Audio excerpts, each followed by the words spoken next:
Let's just dive right into this. If you use a PO box for personal privacy, a small business, or maybe just to manage your mail more securely, you already know how incredibly useful it is. But keeping track of when it expires and actually finding the time to physically go down and pay for it, yeah, that can be a real hassle, especially when you're staring down a lobby line that literally wraps around the building. Well, today, we're going to completely eliminate that headache. In this explainer, we're looking at the exact process for renewing your PO box online. By the time we're done here, you're going to know exactly how to manage your postal services digitally. That means saving time, avoiding those frustrating trips to the post office, and making absolutely sure your mail delivery is never interrupted. So, here's our roadmap for today. We're going to cover why online renewal beats the lobby, walk through a beginner's step-by-step guide, and look at the actual cost of missing your deadline. After that, we'll set up some smart automations, check out USPS data security, and solve the most common troubleshooting hurdles. All right, Section 1, Why Renew Online? Let's talk about escaping those post office lines, which is arguably the biggest pain point of traditional postal management. I mean, we've all been there, right? You get a notice that your PO box fee is due, and suddenly you're racing through traffic on your lunch break, or you're desperately trying to get there before they lock those lobby doors at exactly 5 p.m. The strict limits of in-person transactions can be incredibly stressful, especially if your local branch doesn't happen to have 24-hour lobby access. The old way? Well, that means restricted business hours, spending your precious time traveling and waiting in line, and honestly, the very real risk of your box being closed if life just gets in the way and you show up late. But the Post Office Box's online portal, or POBOL for short, completely flips the script. It gives you 24/7 access, from your couch, a coffee shop, or even halfway across the world. The whole shebang is done in just a few minutes, opening up the ability to use super easy automated payments. Okay, moving right along to Section 2, the step-by-step guide. We're going to walk through POBOL and demystify the actual interface so you know exactly what to click. Honestly, the process is highly straightforward once you know the steps. First off, you need a verified USPS.com account. Now, if you already use Click and Ship or the Postal Store, great news. Those exact same login credentials will work here. So once you're logged in, just navigate to the PO Boxes section. Step 2 is absolutely critical if you've never paid online before. You literally have to click Link to connect your existing open PO Box to your digital account. You do this by entering your box information exactly as it appears on your original application. For Step 3, you'll select your renewal term. And finally, Step 4, just input your payment details and agree to the standard refund and privacy policies. Now, what's really interesting here are the specific rules around term lengths. The USPS offers 3-month, 6-month, and 12-month payment increments. But look closely at that 3-month option. If you choose to renew for just 3 months, the system strictly requires you to enroll in automatic recurring payments using a saved credit card. There is no opt-out for that. However, if you go with a 6-month or a 12-month period, auto-renewal becomes completely optional. Which brings us to Section 3, Beating the Clock and the Cost of Inaction. We really need to talk about deadlines here, because trust me, the USPS does not mess around when it comes to late renewals. 10. That is the exact number of days in your grace period. Your renewal fees are typically due on the last day of the month your service period ends, or maybe the 15th, depending on your specific billing cycle. If you miss that due date, you have exactly 10 days to pay the past due fees online. And get this, during this time, access to your physical box is actually blocked, meaning you literally can't retrieve your mail until you pay up. But what happens if you hit day 11? Well, that's when the serious consequences begin. Yep, on day 11, those consequences turn financial. $27. That is the hefty lock replacement late fee that hits if your payment is delayed past that 10-day grace period. Now, according to the official Federal Register, this fee is applied as an incentive for customers to pay on time.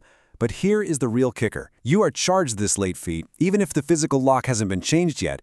It basically offsets the administrative costs of a postal worker having to manually plug your lock and bundle up your delinquent mail. And honestly, here's the ultimate nightmare scenario you really want to avoid. On day 11 of non-payment, your PO box is officially closed. All of the mail currently sitting in it, removed, marked undeliverable as addressed, and returned to the senders. We're talking missed bills, lost checks, and returned packages. Even worse, your box number is immediately listed as available for new customers. If someone else rents it, you lose that address forever. And if you try to pay after this point, you can't even do it online anymore. You have to physically go into the post office, pay the $27 fee, pay your back dues, and basically just cross your fingers and hope the box is still available to re-rent. Okay, let's take a breath and move to Section 4, Smart Renewal Tips to Automate Your Postal Life. Let's relieve some of that tension. I'm going to show you how to guarantee you never ever see that $27 fee or lose your mail. Automating your postal management is literally the smartest move you can make. First up, enroll in automatic renewal for your 6 or 12-month terms. It just quietly runs in the background on your due date, totally stress-free. Second, the USPS portal actually allows you to securely save up to 3 different credit or debit cards on your account. Having a backup card saved ensures that if one expires, you aren't left in a lurch. And finally, double-check that your email address is up to date in your profile preferences. That way, the USPS will automatically send you email reminder alerts before your box is due, acting as a handy digital safety net. Moving on to Section 5, Security and Account Safety. Because, let's be real, if you're going to put your credit card info into a government website, you want to know for sure that it's protected.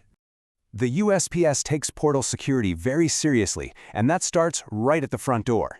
To establish a verified account, your password has to meet some pretty strict criteria. We're talking 8 to 50 characters long, at least 1 uppercase letter, and at least 1 numerical digit. Plus, to prevent people from using easily guessed passwords, they enforce a rule where you can only have a maximum of 2 consecutive repeating characters.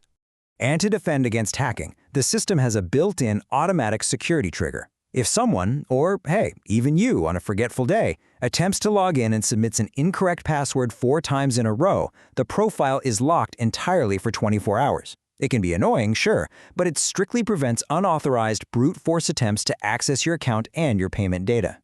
But what about once you're safely inside the portal? Well, your personal and financial information is shielded by SSL 128-bit encryption. This is incredibly powerful, industry-standard technology. It basically means that the data sent between your computer and the USPS servers is scrambled and kept completely confidential, so you can feel absolutely secure setting up those automatic payments. All right, let's wrap things up with Section 6, Frequently Asked Questions.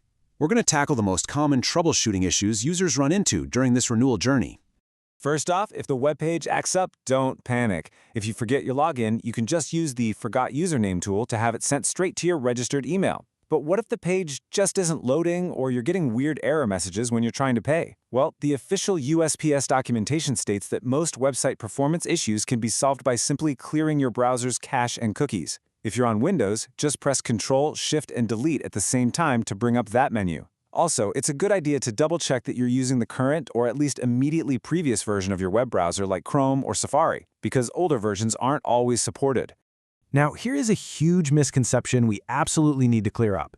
If you're moving and you need your mail forwarded from your P.O. box to a new street address, updating your profile online does not do this automatically. You actually have to take a separate, specific step. You must manually file a change of address online or physically submit PS Form 3575. And definitely keep in mind, submitting a permanent change of address will automatically close your P.O. box permanently, so plan accordingly. Just before we finish, please note this brief disclaimer. Postal rates, grace periods, and interface designs can occasionally be updated by the government. The information in this explainer is drawn directly from official sources and is accurate as of August 17, 2026.